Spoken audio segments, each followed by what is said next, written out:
लग्नाचे दागिने म्हणजे श्रीमंत पेशवाई दागिने, नाशिकचे सुप्रसिद्ध सराफ मयूर अलंकार सराफ। ताज्या बातम्यांसाठी नाशिक न्यूजच्या YouTube चॅनलला सबस्क्राईब करा आणि बेल आयकॉनला प्रेस करा।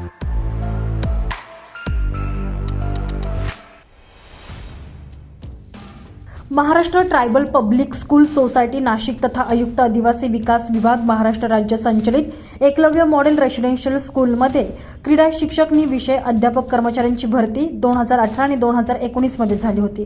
पदभरतीमधील जाहिरात आणि निर्गमित केलेली नियुक्ती आदेशामध्ये तसेच वेतन श्रेणी निश्चित आदेश 17 मे 2024 अन्वये स्पष्टपणे नमूद केलेले होते की नवोदयच्या धर्तीवर राज्य शासनाच्या नियमाप्रमाणे लेवल 7 प्रमाणे आदेश देऊन सदर आदेशाप्रमाणे मे ते आत्तापर्यंत पूर्ण वेतन अदा करून सदर आदेश रद्द करून आपल्याद्वारे 13 सप्टेंबर 2024 चा अन्यायकारक आणि क्रीडा शिक्षण यांचे वेतन श्रेणी लेवल 6 प्रमाणे लादण्यात आलेले आहे।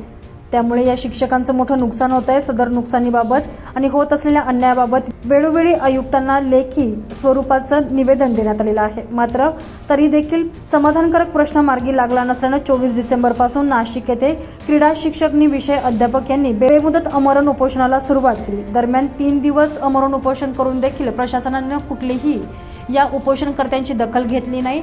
आज माध्यमांच्या प्रतिनिधींनी या प्रकरणाला वाचा फोडल्यानंतर अखेर पोलीस प्रशासन आणि पालिका प्रशासनानं या सर्वाची दखल घेतलेली आहे।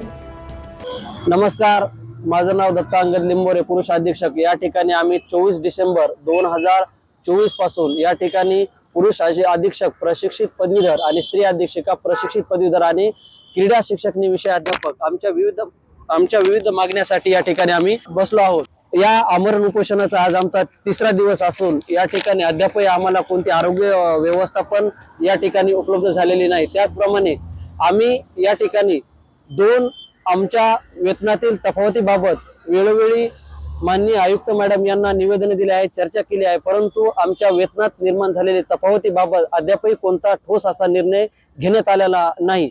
जोपर्यंत आमच्या वेतनातील तफावत दूर करणारा आदेश किंवा निर्णय घेण्यात येत नाही तोपर्यंत आम्ही या ठिकाणी महिला अधीक्षिका, पुरुष अधीक्षक आणि क्रीडा शिक्षक या ठिकाणी आमरण उपोषणावर बेमुदत आमरण उपोषणावर ठाम आहोत। आणि या आज उपोषणाला आमचा 3रा दिवस असून रात्रंदिवस आमच्याकडे या ठिकाणी पाहायला पण कोणी नाही, ना तर कोणी वैद्यकीय अधिकारी आला, ना तर वैद्यकीय सुविधा आम्हाला पुरवल्या गेल्या।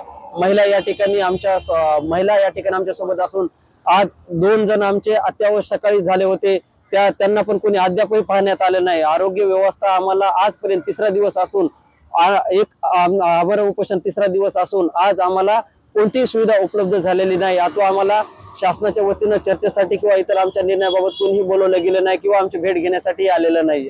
अधिकाऱ्यांनी आम्हाला सहकार्य केलं, आमचा जो आरोग्याचा प्रश्न आहे त्यांनी कळवण्याचा प्रयत्न केला, परंतु आरोग्याची व्यवस्था अद्यापही आमच्यापर्यंत आलेली नाहीये।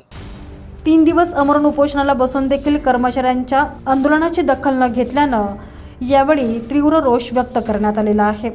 कर्मचाऱ्यांचं आर्थिक नुकसान आणि मानसिक खच्चीकरण केलं जात असल्याचा आरोप यावेळी कर्मचाऱ्यांनी केलेला आहे।